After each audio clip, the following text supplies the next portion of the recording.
আরে নবী আমার দুনিয়া জমিনে সে শিক্ষা যা দিয়েছে ওইটাকে আমাদেরকে মেনে চলতে হবে। নাজাত যদি পেতে চাও, এই দুনিয়া ইহুদি কি করছে, খ্রিস্টান কি করছে, নাসারা কি করছে, কে কি করছে আমার দেখার দরকার নাই, তোমারও দেখার দরকার নাই। তবে তুমি যদি ইমানদার হও, তোমার জীবনের একটাই লক্ষ্য থাকবে, কোরআন শরীফ আর সুন্নাতে রাসূল। আমার কোরআন হলো আল্লাহর বাণী, আর রাসূল হলো যেটা করেছে সুন্নাত। ওই কোরআন অনুযায়ী নবী যা করেছে, এ যুবকেরা, তরুণেরা, বাপেরা, তাহলে পরকালের জীবনটা তোমার আমার জন্য আল্লাহ পাক চির শান্তি জান্নাত দেবে। সবকিছুই আল্লাহ দেয়। পরীক্ষা করার জন্য ফেরাউন এসেছে, নমরুদ এসেছে, সাদ্দাত এসেছে, আবু জেল এসেছে, উদবা এসেছে, সাইবা এসেছে, আবু সুফিয়ান এসেছে, হিটলার এসেছে, আর কত কত আজও আছে, কালো থাকবে। পরীক্ষার জন্য অনেককে আল্লাহ পাঠায়, কিন্তু আমাদের লক্ষ্য একটাই থাকবে, কি? আল্লাহ যেদিকে খুশি। আর আল্লাহ খুশি কার কথা মানলে? জোরে বলুন। এই নওজওয়ানেরা, আল্লাহ নবী জানিয়ে দিলেন, লা ইউমিনু আহাদুকুম হাত্তা আকুনা হাব্বা ইলাইহি মিন ওয়ালিদিহি ওয়া ওয়ালাদিহি ওয়ান নাসি আজমাইন।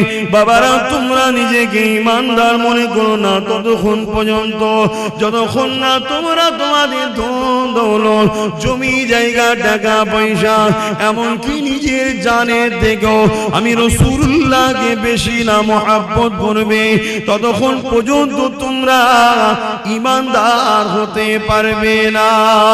এই যুবকেরা, ঈমান ছাড়া কখনো জান্নাতে যাওয়া যাবে না। ঈমান কি জিনিস? এক কথাই হলো জীবনের সব কিছু থেকে আল্লাহ আল্লাহ রাসূলকে বেশি ভালোবাসা। পারবে তো? জীবনের সব কিছু থেকে আল্লাহ আল্লাহ রাসূলকে বেশি ভালোবাসা। ঘরে যাবেন, যে আয়নার সামনে দাঁড়াবেন, দাঁড়িয়ে জিজ্ঞেস করবেন, হ্যাঁ আয়না, আয়নাটা ছবি পড়বে না, ওকে জিজ্ঞেস করবেন, তুই সব কিছুর থেকে কাকে বেশি ভালোবাসিস? যদি তোর আয়নার ছবি বলে যে আল্লাহকে ভালোবাসিস, জানবেন ঠিক জায়গায় আছে। কেন? মানুষ সবাইকে ধোঁকা দিতে পারে, নিজের মনকে কখনো ধোঁকা। তখনই তোমার বিবেক বলে দেবে, তুই তো মিথ্যা কথা বলছিস রে। তোর সামনে যদি একটু 10,000 টাকা দেওয়া হয়, তুই তো অমনি সঙ্গে সঙ্গে নামাজ কাজা করে ছুটবি। তাহলে কি মহব্বত রইল? তোমার বিবেক উত্তর দিয়ে দেবে। বাবার, আল্লাহকে যারা মহব্বত করেছে, নবীকে যারা মহব্বত করেছে, তাদের জীবন আদর্শ আমাদের জন্য মডেল গো। আল্লাহ কোরআনে নবীদের জীবনী আমার নবীকে শুনিয়েছে, বিশ্বের মানুষের কল্যাণের জন্য মেসেজটা রয়ে গেছে। এই দুনিয়ার মানুষেরা আল্লাহর প্রেমিক যারা হবে, তাদের জিন্দেগিটা কেমন হয় সে রেখে দাও। ফেরাউন বলে একটা রাজা ছিল, যাকে আল্লাহ পৃথিবীর রাজত্ব দিয়েছে গো। একটা রাজ্য নয়, একটা দেশ নয়, পৃথিবীর সম্রাট ছিল, পৃথিবীর রাজা ছিল। তার এত পাওয়ার ছিল, এত শক্তি ছিল। সেই শক্তি পাওয়ার নিয়ে সেই নিজে একদিন নিজেকে খোদাই দাবি করে বসলো।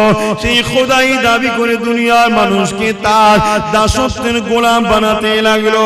তার জীবনের প্রতিটা মুহূর্ত ছিল অন্যায়, তার জীবনের প্রতিটা মুহূর্ত ছিল জুলুম, তার জীবনের প্রতিটা মুহূর্ত ছিল নারী দেহ শোষণ করা, তার জীবনের প্রতিটা মুহূর্ত ছিল শরাব পান করা, তার জীবনের প্রতিটা মুহূর্ত ছিল মানুষের উপরে জুলুম করা, তার জীবনের প্রতিটা মুহূর্ত ছিল গরিবদের ঘরে কৃতদাস বানিয়ে রাখা।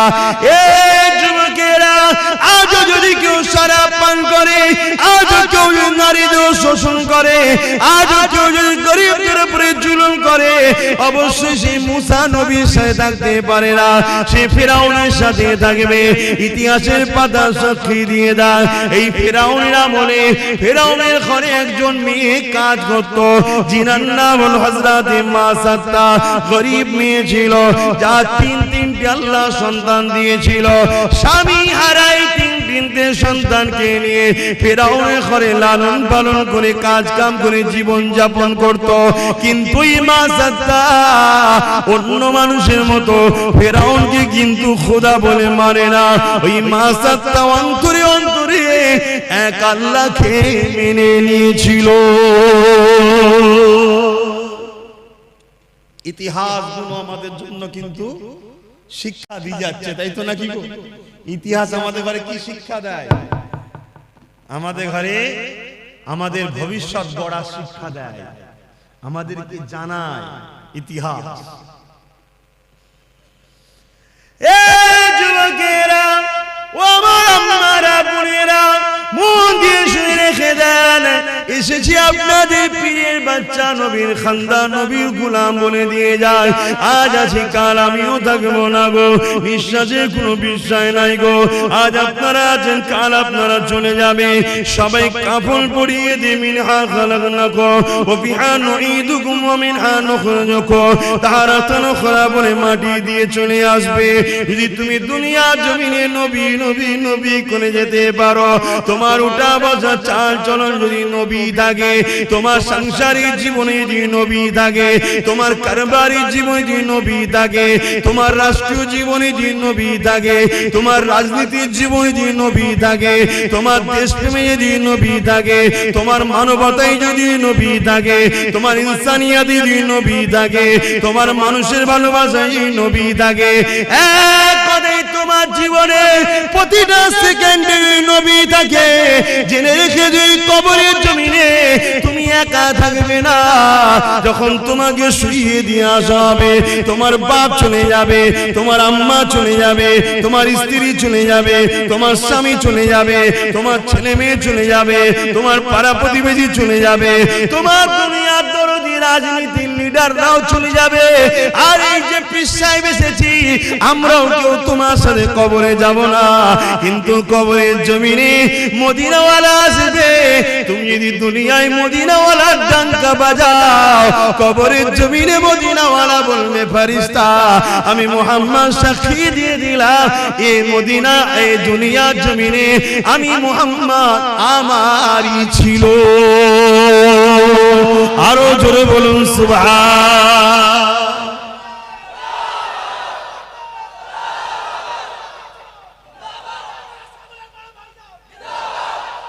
আল্লাহু আকবার। 15 থেকে 50 35টা বছরের জিন্দেগির জন্য জাহান্নাম কিনে নেবেন না আমার সোনার ভাইরা। করো, ব্যবসা করো, কারবার করো, কি বলো, সমাজ সেবা করো, অর্থনীতির সেবা করো, মানুষের পাশে দাঁড়াও, রাষ্ট্র পরিচালনা করো, সব করো, কিন্তু কোনটা করলে আল্লাহ খুশি, কোনটা করলে রাসূল খুশি, এটা মাথায় রাখো। কোনটা করলে আল্লাহ খুশি, রাসূল খুশি, ওটা করো। আর ইসলাম একটা কমপ্লিট জীবন ব্যবস্থার নাম। ইসলামে শুধু নামাজ, রোজা, হজ, যাকাতের মধ্যে সীমাবদ্ধ করবেন না। ইসলাম বা কোরআনে এমন কোন জিনিস নাই যে যার সমস্যার সমাধান নাই। যুবক শোনো, ভাই আমার, যুবতী বোনেরা শোনো, তোমার মতো হাজারো লাখো যুবক যুবতী এই দুনিয়া থেকে কবে চলে গেছে, যুবক বয়সে, যুবতী বয়সে চলে গেছে। তোমার মতো হাজার হাজার যুবক মদ খেয়ে রাস্তার ধারে টলে টলে পড়ে আছে। তোমার বয়সে হাজার হাজার বোন বিধবা হয়ে যায়, ফুটপাতে পড়ে আছে, বা নিজের শরীরকে বিক্রি করে পেট চালাতে হচ্ছে। তা থেকে আল্লাহ ভালো রেখেছে না রাখেনি? শুকরিয়া আদায় করো, আল্লাহর নেমত হারামি হয়ো না। শুকরিয়া আদায় করো যে আল্লাহ আলহামদুলিল্লাহ অনেক ভালো আছি। তো সেই আল্লাহকে ভুলে যেও না। তিনি কি চায় তোমার থেকে? বান্দা আমায় একটু সেজদা দে, রুকু দে, আর আমার হাবিবের কথা অনুযায়ী চল, অন্য কারো কথা শুনিস না। সব ধোঁকা। আমার হাবিব তোদের আপন। জোরে বলুন সুবহানাল্লাহ। এটা আমি বলিনি, আল্লাহ বলছে। এ কথা বলা যাবে তো নাকি? এ কথাও বলা যাবে না। তবে আগামী দিন ধর্মীয় আলোচনাও সমস্যা হবে, সেই সিচুয়েশন তৈরি হচ্ছে। বাপেরা, নওজওয়ানেরা, যুবকেরা, মন দিয়ে শোনো, পরিবর্তন আবার চেষ্টা করো, কেননা এই দুনিয়াতে আমার আপনার জন্য পরীক্ষা জায়গা, আখিরাতের জমিনটা বড় কঠিন হবে।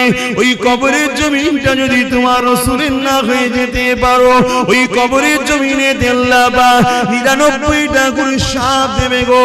ওই কবরের জমিনে দেখা যাবে জাহান্নামের একটা গর্ত হয়ে যাবে গো। এই যুবকেরা, দুনিয়ার জমিনে যদি সামান্য একটু আগুনে হাত লেগে যায়, সঙ্গে সঙ্গে যদি হাতটা টেনে এলাও, তার জ্বলনটা মাসকে মাস থাকতে থাকে, তার কষ্টটা বলার মতন এত কষ্ট হতে থাকে। দুনিয়ার যে আগুন দেখছো, ওই আগুনটা জাহান্নামের আগুনের কাছে তো বড় পেন নাই গো। জাহান্নামের আগুনকে 70,000 বার ধোয়ার পরে তারপরে আগুনটা তৈরি হয়েছে গো। এ যুবকেরা, গল্প বলতে আসেনি গো, এরকম একটা একটা করে কত যুবক চলে গেছে, একটা একটা করে কত যুবতী চলে গেছে গো। তোমার যৌবনটাকে আল্লাহর বিরুদ্ধে লাগাও না গো, তোমার এই ক্ষমতাটাকে রাসূলের বিরুদ্ধে লাগাও না গো, তোমার এই ক্ষমতাটাকে মিথ্যার পক্ষে লাগাও না গো, তোমার এই ক্ষমতাটাকে আল্লাহর ঘরের বিরোধীকারীদের পক্ষে লাগাও না গো। এ যুবকেরা, রূপ যৌবন আল্লাহ দিয়েছে, বুড়িরা রূপ যৌবন আল্লাহ দিয়েছে, এটা আল্লাহর রাস্তায় লাগাও, আল্লাহর রাস্তায় খরচ করো, কারণ এই যৌবন বেশি দিন নয়, আবার তুমি বার্ধক্য হয়ে যাবে। এই বয়সে যদি বেশি বেশি করে ইবাদত করো, আল্লাহকে সিজদা দাও, রোজা রেখে রেখে জিন্দেগি কাটা, কোরআন তেলাওয়াত করে করে যদি কাটা, রাসূলের মাহফিলে গিয়ে গিয়ে যদি কাটা, হালাল ইনকাম করে করে যদি কাটা, কারণ হালাল ইনকাম করাটাও ইবাদত। গরিব এতিমদেরকে দান খায়রাত করে করে যদি কাটা, কোন মানুষ বিপদে পড়েছে, তাকে অর্থ যদি দিতে নাও পারো গো, শরীর দিয়ে মেহনত করে তাকে সহযোগিতা করতে পারো গো। এ যুবকেরা, মনে রেখে দিও, কাল কিয়ামতের ময়দানে এত কঠিন জায়গা হবে। কি মনে করছো দুনিয়ায় সব জায়গায় দাদাগিরি দিয়ে পার হয়ে যাবে? লাঠির জোর আছে, প্রশাসনের জোর আছে, নেতার জোর আছে, সব জোর দেখে দুনিয়ায় চলে যাচ্ছ। মনে রেখে দিও, আখিরাতে দেখাবে মনে করে রেখেছো না বন্ধু না। আল্লাহ কিয়ামতের দিন বলবে জাহান্নামকে, এ ফেরেশতা যা আমার জাহান্নামকে নিয়ে জার্সির পাশে বা 70,000 জিনজিল দিয়ে আল্লাহ জাহান্নামকে বাঁধাবে। আল্লাহ পাকের এক একটা জিনজিলেতে, ওই জিনজিলে 70,000 বাঁধা হবে, এক একটা জিনজিলে 70,000 করে ফেরেশতা ধরে রাখবে, জাহান্নামকে ধরে রাখতে পারবে না গো। লম্বা লম্বা জয় পার করে গুনাহগার করে ধরতে যাবে গো। ওই জমিনে আদম নবীও নফসি নফসি বলবে, মুসা নবীও নফসি নফসি বলবে, ঈসা নবীও নফসি নফসি বলবে। এ যুবকেরা, তাহলে তোমার আমার কি দশা হবে সেদিন? আল্লাহ দোস্তরা, আল্লাহ নবীরা, তারা যদি নফসি নফসি করে, তোমার আমার দশা কি হবে? দাদাগিরি বেরিয়ে যাবে, মস্তানি বেরিয়ে যাবে, রক্তের গরম কেটে যাবে। ওই দিনে তোমার আমার কেউ দাঁড়াবে না গো। হ্যাঁ, দুনিয়ায় যদি তুমি নবী নবী করো, তোমার চরণে নবী, তোমার কথাতে নবী, তোমার লিবাসে নবী, তোমার ব্যবসায়ী নবী, সব জায়গায় যে তুমি নবীকে রাখতে পারো, চিন্তার কোনো কারণ নেই। ওই কিয়ামতের দিনে নবী মুহাম্মদ তোমাকে জান্নাতে নিয়ে যাবে। একটু ত্যাগ স্বীকার করো আমার সোনার ভাইরা, আমার যুবক ভাইরা, আমার বোনেরা, একটু ত্যাগ স্বীকার করো। কেন তোমরাই কিন্তু সবকিছুর মূল। এখন আগামী দিন তোমাদের বাচ্চারা পশ্চিম বাংলা এবং ভারতে কোরআন, মসজিদ, মাদ্রাসা নিয়ে, জলসা মাহফিল নিয়ে, আল্লাহ নিয়ে, রাসূল নিয়ে মাথা তুলে বাঁচতে পারবে কি পারবে না, সেই পরিবেশটা তৈরি করা মুসলমানদের ঘরের যুবক তোমাদেরই দায়িত্ব। তোমার ধর্ম তুমি পালন করো, তোমার মসজিদে তুমি যাও, তোমার মাদ্রাসায় তুমি আসো, তুমি এখান থেকে দিন শেখো, এই মাদ্রাসা বানাও, এখানে তুমি আসো, একে পিয়ার করো, তাহলে তোমার বাচ্চা কিন্তু তোমায় দেখে দেখে শিখবে। সর্বপ্রথম শিক্ষা কিন্তু দেখে শিক্ষা, তাই তো নাকি গো? আর তুমি যদি দুনিয়ায় রাসূল ছেড়ে দাও, তাহলে কিয়ামতের দিন রাসূল পাবে মনে হয়? কি গো বলছেন না কেন? রাসূল পাবেন। আমার আলোচনায় অসুবিধা হচ্ছে যুবকদের? আল্লাহর রাস্তায় বোঝো, আর তোমরা যুবক যত মাহফিলে ভিড় করবে তত ইবলিসের মাথায় বাজ পড়বে। 1 লক্ষ বুড়ো মাহফিলে ভিড় করলে ইবলিসের অত টেনশন নেই। বাপেরা খারাপ নেবেন না, হাকিকতটা বুঝাচ্ছি, কারণ আপনারা একদিন যুবক ছিলেন। 1 লক্ষ যুবক মুরব্বী বাপ মা যদি মাহফিলে ভিড় করে ইবলিসের অত টেনশন নেই। কিন্তু 10,000 যদি বোন আর ভাই যদি মাহফিলের দিকে খেয়াল করে ইবলিসের মাথায় বাজ পড়ে যাবে। উরি সর্বনাশ, উরি সর্বনাশ। কেন? ও জানে মুরব্বী বাপটা আর হয়তো 2-5 বছর, কথা বুঝছেন না?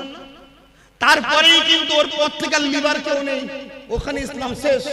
কিন্তু যুবকটা যখন এখন আসছে এই বয়সে ওর ছেলেটা ওর সাথে আসবে, তার মানে এখন 100 বছর 150 বছর চলবে, কথা বুঝছেন না? এই জন্য তোমাদেরকে আল্লাহর রাস্তায় বলছি, তোমাদেরকে হাজারো চক্রান্তে জড়িয়ে রাখা হবে, শুধুমাত্র উদ্দেশ্য আল্লাহ থেকে সরাও, রাসূলের থেকে সরাও। আরে আব্বাস সিদ্দিকী কে? আব্বাস সিদ্দিকী পৃথিবীর বুকে একটা ছোটখাটো নগণ্য নবী, দ্বীনের খাদেম, অন্য কিছু নয়, সামান্য খাদেম। আমার থেকে তোমাকে কেউ সরাতে চায় না, তোমাকে সরাতে চাইছে রাসূল থেকে, আল্লাহ থেকে। হ্যাঁ, গর্বের সাথে বলছি, আব্বাস সিদ্দিকীর জীবনের একটাই লক্ষ্য, দুনিয়ায় তুমি রাসূলের থাকো, আখিরাতেও তুমি রাসূলের থাকো। তাই আমার থেকে তোমাকে সরাতে পারলে রাসূল থেকে তোমাকে দূরে রাখা যাবে। এই কারণে, কারণ তুমি আমার কাছে এলেই নবী ধরাবো, তাই তোমাকে ডিস্টার্ব করা হবে।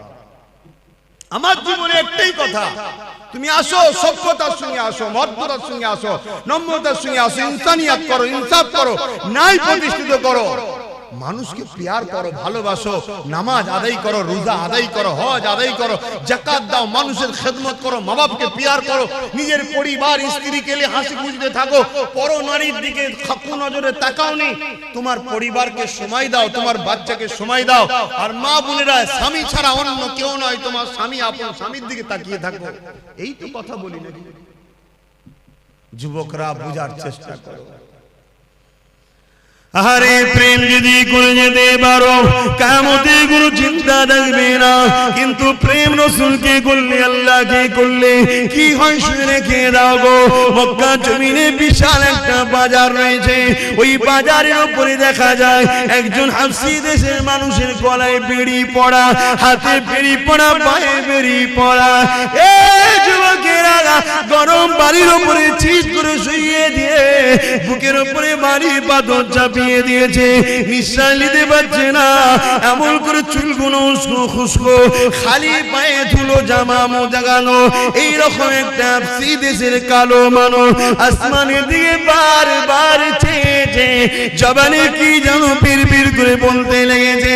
কয়েকজন লিডার রাজে তার কানে কানে যেন কি বলতে লাগলো। কি বলেছিল? তোরা মুহাম্মাদের দল ছেড়ে দে, আমাদের দলে চলে আয়, রহমানের দল ছেড়ে দে, ইবলিসের দলে চলে আয়, নামাজ ছেড়ে দে, রোজা ছেড়ে দে, হজ জাকাত ছেড়ে দে, গান বাজনা, সিনেমা, যাত্রা, মদ, জুয়া, গেজা, জেনা, ব্যভিচারিতে চলে আয়।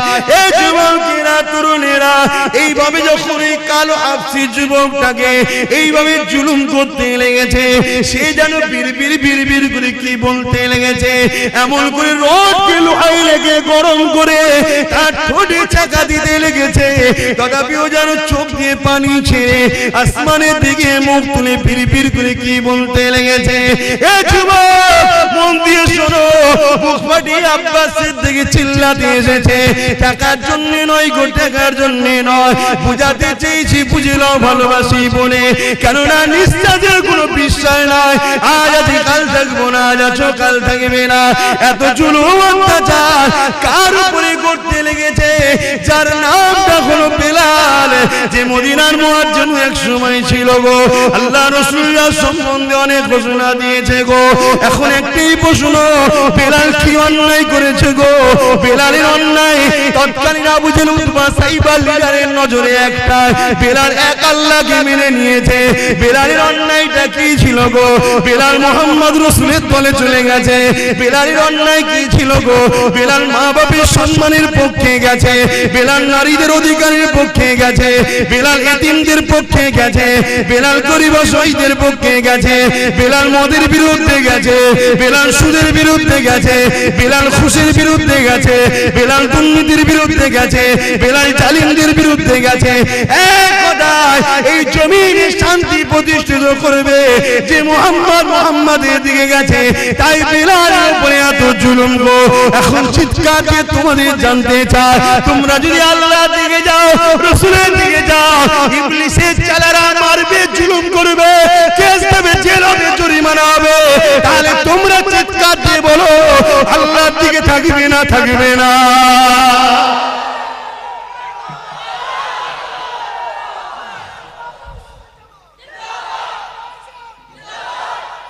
আল্লাহু আকবার। পারবে বেলালের মতো মার খেতে? সে পরীক্ষা নেবে না, আল্লাহ চিন্তা নেই। সে নিলে তো আমাদের ইমানের সব দিক দিয়ে পালাবে, অবস্থা বুঝেই নেবে, চিন্তা নেই। তবে আল্লাহ যাকে ভালোবাসে একটু পরীক্ষা করবে না করবে না? তুমি পরীক্ষা করো না? তোমায় কেউ যদি বলে ভালোবাসে, পরীক্ষা করো না? তুমি কেউ নয় যদি পরীক্ষা নিতে পারো, সবকিছুর মালিক যিনি, তিনি পরীক্ষা নেবে না? দুটো হাত দিলাম, দুটো চোখ দিলাম, দুটো কান দিলাম, দুটো পা দিলাম, নিঃশ্বাস দিলাম, আজও বাঁচিয়ে রেখেছি, মায়ের পেটে ছিল খাইয়েছি, দুনিয়ায় আসার আগে মায়ের স্তনে দুধ দিয়েছি, খেয়েছে, জমিনে গাছ লাগাই ও ফল দিই আমি, তো সে আল্লাহ একটু পরীক্ষা নেবে না? তো পরীক্ষা যেই নেবে উনি মন খারাপ করলে হবে? তবে হ্যাঁ, আমাদের জন্য তো অনেক ফ্যাসিলিটি আছে, যে ফ্যাসিলিটিটা সাহাবারা পায়নি বা অন্যান্য নবীরা পায়নি, আমরা কিন্তু অনেক ফ্যাসিলিটি পেয়েছি। কি? আমার রাসূল জানিয়ে গেছে। যদি ভয় লাগে অন্তরে অন্তরে মানো, চুপচাপ থাকো, বুঝতে দিও না কাউকে তুমি আল্লাহ মানো, রাসূল মানো, চুপচাপ থাকো। তুমি ন্যায়ের দিকে, সত্যের দিকে, আল্লাহর দিকে, রাসূলের দিকে, ইনসাফের দিকে আছো, কাউকে বুঝতে দিও না, চুপচাপ থাকো। এ তো ফ্যাসিলিটি আগে ছিল না, নবী তো হাদিস বলে গেছে তাই পেয়েছি। কিন্তু তাদের উপরে কি জুলুম হয়েছিল! হ্যাঁ, আজকে এত মা বোন, আহা, আজকে ঘরে কারো অভাব নেই, তারপরও ফিরি পেলে সব ছুটছে, সব ছুটছে, পর্দা জর্দা হয়ে যাচ্ছে। কি গো বাপ, পর্দা করা ইসলামে কি ফরজ? ফরজ কি ফরজ? ফরজে আইন। আমার মা পর্দা করলে সবার মায়ের পর্দা হয়ে যাবে নাকি? না, এত বড় ফরজ, যেখানে জান্নাতের দরজায় লেখা আছে দাইয়ুসু লা ইয়াদখুলুল জান্নাত, দাইয়ুস কোনদিন জান্নাতে যেতে পারবে না। দাইয়ুস কে? যে মুখমণ্ডল, হাতের গাঁটের বাইরের অংশ, পায়ের গাঁটের নিচু অংশ ছাড়া বাকি জায়গাটাকে কোনো অংশই দেখা যায় পরপুরুষের নজরে, ওইটাই হলো দাইয়ুস। ওটা স্বামীর দেখা হয়, বাকি জায়গাটুকু নয়। বাকি এই মুখমণ্ডল, হাতের গাঁটের বাইরের অংশ, পায়ের গাঁটের বাইরের অংশ ছাড়া বাকি জায়গা যা আছে, স্বামী ছাড়া কারো দেখার হক নেই। কথা বুঝে আসছে? আজকে আমরা কি করছি?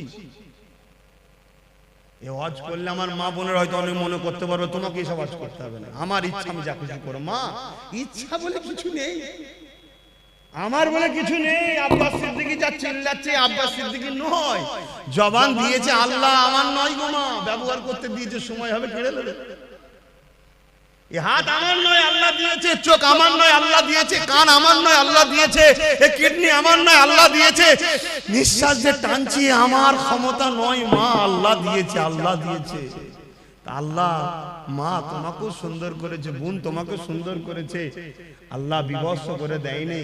অতএব আল্লাহর জন্য চলো, দেখো, শিক্ষা নাও, শিক্ষা নাও। যুবকেরা শুনে রেখে দাও, নারীরা বড় দুর্বল হয়ে গো, নারীরা বড় কমজোর হয়ে গো। তথাপিও পৃথিবীর বুকে আল্লাহর জন্য, নবীর জন্য, আমার রাসূলুল্লাহর উম্মতের মধ্যে থেকে সব থেকে প্রথম যিনি জান দিয়েছে, তিনি কেউ নয় গো, তিনি পুরুষ নয়, তিনি একজন নারী। কি নাম? সবই তো আল্লাহ করে জানো, তো মায়েদের মতো কেন হচ্ছ না? বোন মায়েরা এই মায়েদের মতো। যুবকেরা, খুব একটা যে বয়স হয়েছে, আম্মা জান সুমাইয়া তা নয়, হালকা বয়স রয়েছে, একটা সন্তানও রয়েছে, স্বামীও রয়েছে, হয়েছে। এমন সময় কিন্তু গোপনে গোপনে আমার আল্লাহকে আল্লাহ বলে মেনে নিয়ে, নবীকে রাসূল বলে মেনে নিয়ে হক শান্তি ধর্ম ইসলামে প্রবেশ করেছে। তৎকালীন আবু জিল, উতবা, সাইবা, আবুল আহাব যারা লিডার নেতৃত্ব দিত, এমন করে তারা জুলুম অত্যাচার শুরু করে দিল আম্মা জান সুমাইয়ার উপরে। এই যুবকেরা, তরুণেরা, আব্বারা আম্মা সুমাইয়ার উপরে কত জুলুম করেছিল। অর্ধ উলঙ্গ করে দুটো ঘোড়াকে নিয়ে এসেছে, আম্মার পায়ে দড়ি বেঁধেছে, ঘোড়ার পায়ে দড়ি বেঁধেছে, ঘোড়াকে ছুট কাটিয়েছে। আম্মা জানের পিঠের কোমরে চামড়াটা খিসড়ে গেছে, গুটিয়ে গুটিয়ে গুটিয়ে কাদের কাছে জড়ো হয়ে গেছে। যুবকরা ভেবে দেখো তো দেখি, সামান্য একটু চৌদা গালে খেয়ে যেতে লেগেছ, তাহলে আম্মার উপরে কি জুলুম হয়েছে। আম্মা এই অবস্থাতেও আম্মার বুকে আবার ভারী পাথর চাপিয়ে দিয়েছে। গরম মরুভূমির বাড়িতে পিঠের গোশত সেদ্ধ হয়ে যাচ্ছে। এই অবস্থাতে বলেছিল, এ সুমাইয়া, আল্লাহর নবীর দল ছেড়ে দে, আমাদের দলে চলে আয়। আম্মা সুমাইয়া বলেছিল, রে জালিম, জান একদিন বেরিয়ে যাবে, কিন্তু আমি আমার আল্লাহ রাসূলকে ছাড়ব না। এ যুবকেরা, তরুণেরা, আব্বারা এমন করে এক বল্লম নিয়ে আম্মা সুমাইয়ার অন্তরে আঘাত করে দিল। আম্মার শরীরটা দুটুকরো হয়ে গেল, বুক চিরে কলিজা বেরিয়ে গেল, পিছন থেকে বুক দিয়ে পিঠ দিয়ে বেরিয়ে গেল। এ যুবকেরা, আব্বারা, তরুণেরা, আমার আল্লাহ বা ফেরেশতাদেরকে বলতে লাগলো, এ ফেরেশতারা দেখলে দুনিয়ার জমিনে তোরা বলেছিলিস মানুষ বানাবে না, ফিতনা করবে, ফিতনা করবে। আমার আল্লাহ বলল, ফিতনা করবে আলাদা মানুষ, প্রেম করবে আলাদা মানুষ। আমার প্রেমিক সুমাইয়া প্রমাণ করে দিল, এই জমিনের উপরে যত সূর্য উঠবে, চাঁদ উঠবে, ততদিন দুনিয়ার মুখে আমার প্রেমিক সুমাইয়ার আলোচনা থাকবে।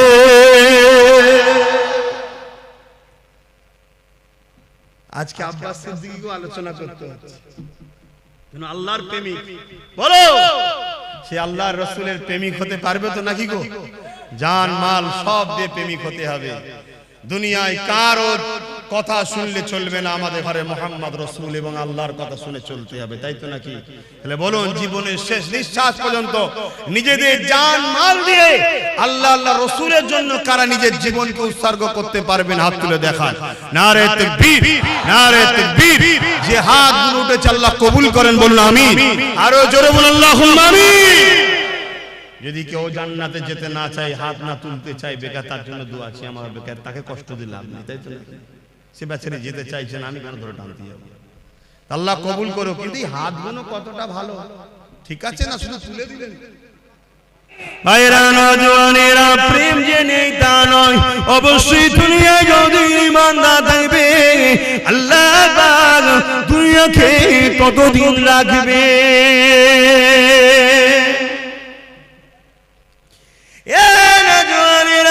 আল্লাহ নবী একদিন কাবা শরীফের পাশে সিজদায় পড়েছে, কাঁদতে লেগেছে। মন দিয়ে শোনেন, মন দিয়ে শোনেন, শুনছেন তো? আল্লাহ নবী দিন দুনিয়া বাসাবি জনাবে মুহাম্মদ রাসূলুল্লাহ সাল্লাল্লাহু আলাইহি ওয়াসাল্লাম নবী আমার কাবা শরীফের পাশে সিজদায় পড়ে কাঁদে। আমার আল্লাহ ওই সময় হযরত জিবরাইল সাল্লামকে পাঠিয়ে দিলেন, হে আমার হাবিবি জান, কেন আমার হাবিব কাঁদে জিজ্ঞাসা করে আসুন। আল্লাহ সবই জানে, জিবরাইলকে জানতে চেয়েছে, এবং জিবরাইল আর রাসূলের কথোপকথনে আমরা তো জানতে পারবো, তাই পাঠিয়েছে। হযরত জিবরাইল সাল্লাম চলে আসলে আমার নবীকে সালাম দিয়ে বলতে লাগলে, ইয়া রাসূলুল্লাহ, হাবিবাল্লাহ, হুজুর আপনি কেন কাঁদেন? আল্লাহ পাক জানতে চেয়েছে।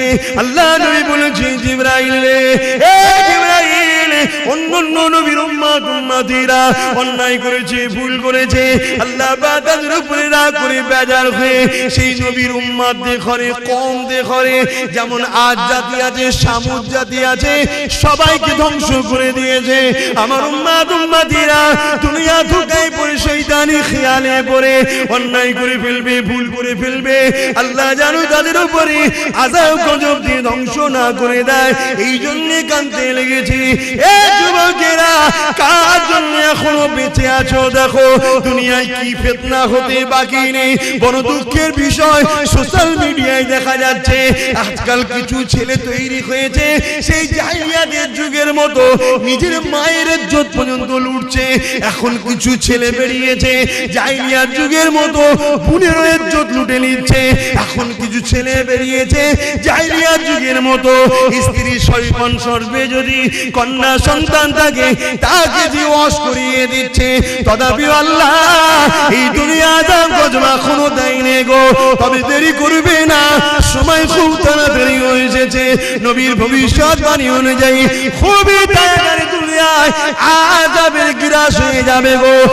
যুবকেরা, তথাপিও নবীকে আল্লাহ পাক কি জানিয়েছিল, পৃথিবীর জমিনে একজন মাত্র যতক্ষণ দিল থেকে আল্লাহ আল্লাহ রাসূলকে ভালোবাসবে, আমার আল্লাহ ততদিন পর্যন্ত দুনিয়াকে ফানা করে দেবে না। রসুলের সেই কান্নার বিনিময়ে এত অন্যায় এত পাপের পরও এখনো নিরাপদে আছে, তাই তো নাকি গো? তাহলে সেই নবীর ঘর মাদ্রাসা, কোরআনিয়া মাদ্রাসা বা খানকা হলো ইলমে বাতিনির মাদ্রাসা। ইলম দুই ধরনের, আল ইলমু ইলমানি, একটা জাহিরি অপরটা বাতিনি। কথা বুঝে আসছে? জাহিরি ইলম হলো ফলের খোসা আর বাতিনি ইলম হলো ফলের ভেতরের অংশ। কথা কিছু বুঝতে পারছেন? ওই ফলের ভেতরের অংশটাকে হিফাজত করতে গেলে বাইরে খোলা দিতে হয়, জাহিরি ইলম দিতে হয়। জাহিরি ইলম না থাকলে ও পীর সাহেব আবার বেদাতি হয়ে যাবে, ভণ্ড হয়ে যাবে। এই জন্য জাহিরি ইলম বাতিনি ইলম দুটো দরকার। আর বাতিনি ইলম ছাড়া নবীর দিদার পাওয়া যায় না। জোরে বলুন সুবহানাল্লাহ। আর 15 মিনিট সময় নেব, 4টে পর্যন্ত হবে। আপনারা বিরক্ত হচ্ছেন? 15 মিনিট এই প্রতিষ্ঠানের জন্য একটু খেদমত করার জন্য আলোচনা করছি। তার আগে আরেকটা কথা বলি, প্রেম এমন একটা জিনিস রে বাবা, প্রেমে সব কিছু দিয়ে দিয়ে যায়। হযরত ওসমান গনি আল্লাহ পৃথিবী বিখ্যাত ধনী করেছিল। চুরি করে নয়, দাঙ্গাবাজি করে নয়, ধোঁকা দিয়ে নয়, কারো ঝেড়ে নয়, দখল করে নয়, আল্লাহকে খুশি করে নায়ের উপর ইনকাম করে ওসমান গনি আল্লাহ পৃথিবী বিখ্যাত ধনী করেছিল। এ যুবকেরা, ব্যবসা করো, কারবার করো, হালাল ইনকাম করো, আল্লাহকে সিজদা পড়ে কাঁদো, মানুষকে দান খায়রাত করো, বরকত হবে। হালাল ইনকাম করে কোটি কোটি টাকা ইনকাম করো, কোনো অসুবিধা নাই, কিন্তু হারামের 1 টাকা ইনকাম করো না গো। ওই 1 টাকা তোমার সমস্ত হালালকে ফাঁসিয়ে দেবে। এ যুবকেরা, হযরত ওসমান গনি আল্লাহ এত ধনী করেছে, নবী পাকের বড় প্রেমিক ছিল গো। এমন সময় একজন অসহায় মানুষ আল্লাহ নবীর কাছে এসেছে, হুজুর আমাকে কিছু সহযোগিতা করো। আল্লাহ নবী বলে, শুনো, যাও আমার উসমানকে গিয়ে আমি রাসূলুল্লাহ আমার সালামটা দেবে আর বলবে 100 মুদ্রা আল্লাহ রাসূল দিতে বলেছে। যাও বাবা, চলে যাও বাবা। কোন কোন রয়াতে আছে 1000 মুদ্রা, 100 মুদ্রাটাই ধরে চলি। এ বাবারা, এমন করে মানুষটা চলে গেল, যে বলতে লাগলো আল্লাহ নবী সালাম দিয়েছে, 100 মুদ্রা দিতে বলেছে। উসমান গনি শুনলো, অন্য লোকের সঙ্গে কথা বলতে লাগলো, আবার বলতে লেগেছে, ও হযরত উসমান গনি রে, আল্লাহ নবী তোমার কাছে আমাকে পাঠিয়েছে, 100 মুদ্রা দিতে বলেছে। দুবার বলল, হুজুর অন্যজনের সঙ্গে আবার কথা বলতে শুনি। 3বার বলল, মানুষটা চলে যাচ্ছে। হযরত ওসমান গনি বলছেন, কোথায় যাচ্ছ? ওই সময় বলেছে, হুজুর আপনি তো আমার কথার গুরুত্ব দিচ্ছেন না। ওসমান গনি চৌদি পানি এসে যায়, কি কথা বলছো আল্লাহর বান্দা? তোমার কথা গুরুত্ব তো বলা হতে পারে, আমার জান, আমার ঈমান, রাসূল তোমাকে পাঠিয়েছে। যখন তুমি বলো নবী পাঠিয়েছে, 100 মুদ্রা দিতে বলেছে, উসমানকে নবী স্মরণ করেছে, শুনে আমার দিলটা বড় হয়ে গেছে। যতবার বলো 100 মুদ্রা করে ঠিক করেছি, তুমি যদি বারবার বলে যেতে, তোমার জন্য 100 করে বাড়াতে থাকতাম। এ আল্লাহর বান্দা রে, আমার রাসূল তোমাকে পাঠিয়েছে শুনে আমি বড় খুশি। 3বার বলেছো, 300 মুদ্রা দিয়ে দিলাম।